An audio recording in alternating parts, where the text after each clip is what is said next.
L'inspiration, c'est le monde de Dieu. Elle vient de la voûte céleste.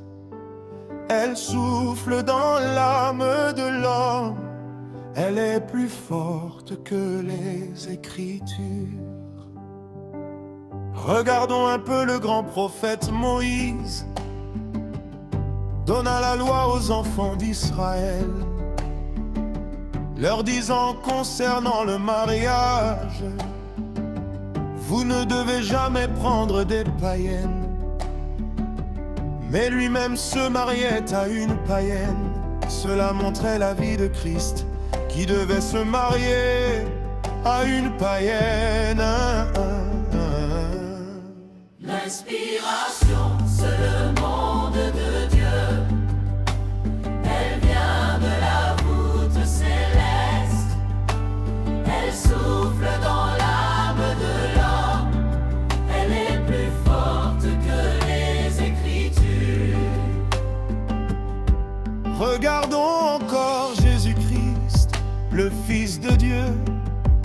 Étant sur terre, il était plus que prophète et connaissait la loi de Moïse, qui disait que, enfants d'Israël, vous ne devez jamais manger la chair et boire le sang.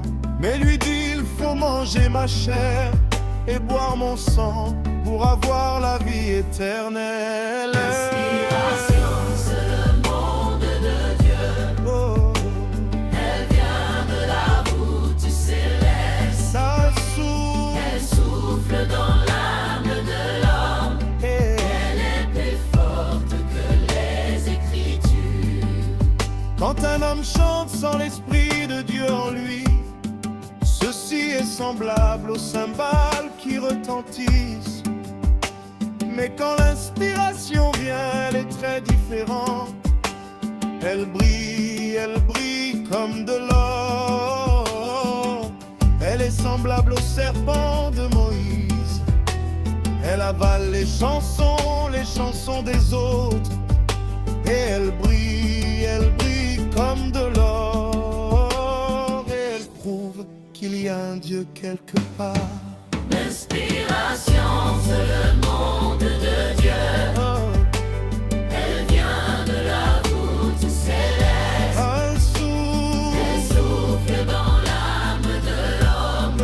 Elle est plus forte que les Écritures. Quand l'inspiration vient, Ô peuple de Dieu, elle fait tresser les cheveux. elle fait pousser des cris. Elle fait dire Amen et Alléluia.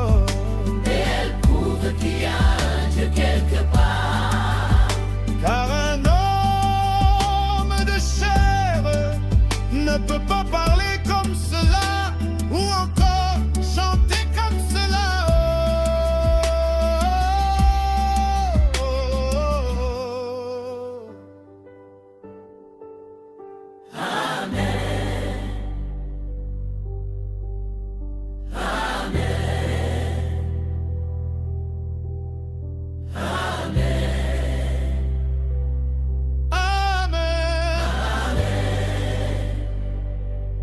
Soufflez Baba,